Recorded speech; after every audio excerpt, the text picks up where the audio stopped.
আভিজাত্য ও অপচয়ের বিরুদ্ধে জনগণের ক্ষোভে থেমে গেল মঙ্গোলিয়ার এক সংস্কারপন্থী প্রধানমন্ত্রীর পথ চলা। বিলাসবহুল জীবনযাপন আর রাজনৈতিক অনাস্থার দাবানলে পদত্যাগ করতে বাধ্য হলেন প্রধানমন্ত্রী।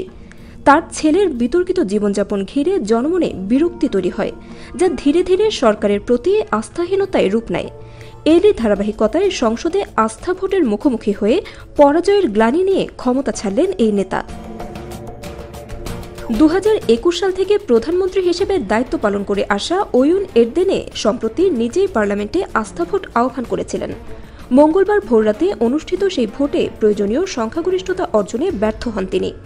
দলীয় ভাঙন ও গণবিক্ষোভের চাপ তাকে রাজনৈতিকভাবে এক প্রকার কোণঠাসা করে তোলে। নির্বাচনের এক বছর পর মঙ্গোলীয় পিপলস পার্টি দুটি দলের সঙ্গে জোট সরকার গঠন করলেও অভ্যন্তরীণ অস্থিরতা তাদের নেতৃত্ব টিকিয়ে রাখতে দেয়নি।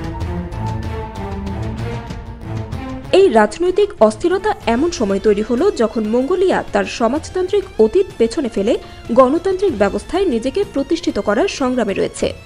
সম্প্রতি পার্লামেন্ট সম্প্রসারণ সহ বেশ কিছু সংস্কারমূলক পদক্ষেপ নেওয়া হয়। প্রধানমন্ত্রী ওয়ুন এরদেনে বিশেষ করে দেশের বিপুল খনিজ সম্পদের ওপর ভিত্তি করে অর্থনীতি চাঙ্গা করতে চেয়েছিলেন।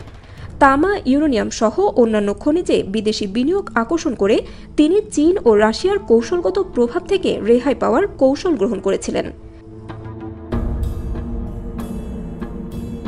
তার নেতৃত্বে সরকার দেশের দারিদ্র্যের হার অর্ধেকে নামিয়ে 2030 সালের মধ্যে 15% নামিয়ে আনার লক্ষ্য নির্ধারণ করে।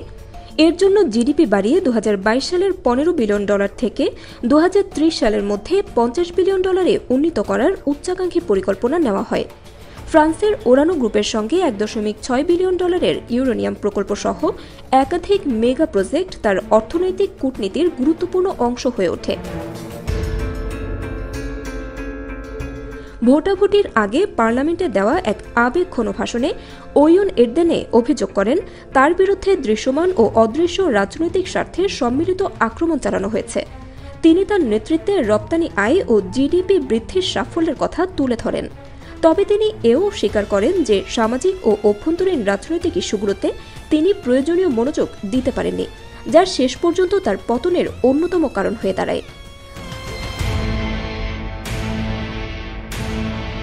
মঙ্গোলিয়া বিজনেস কাউন্সিলের ভাইস চেয়ার এবং পরিচ্ছন্ন জ্বালানি খাতের বিনিয়োগকারী বায়ানজার্গাল বায়াম্বাসাইকান বলেন, যদিও অনেক বড় প্রকল্প ইতোমধ্যে চলমান, তবে নতুন সরকারের জন্য মূল্যস্ফীতি ও কমে আসা রপ্তানি আয়ের মতো বড় চ্যালেঞ্জ অপেক্ষা করছে। তার মতে, জোট রাজনীতি কখনোই সহজ নয়। মঙ্গোলিয়া একটি সংগ্রামী গণতন্ত্র, তাই রাজনৈতিক সিদ্ধান্ত নেওয়ার সময় বিনিয়োগকারীদের আস্থা ও বাস্তবতা মাথায় রেখেই এগোতে হবে। প্রধানমন্ত্রী এরদেনের পদত্যাগ মঙ্গোলিয়ার রাজনীতিতে একটি পরিবর্তন এনে দিয়েছে।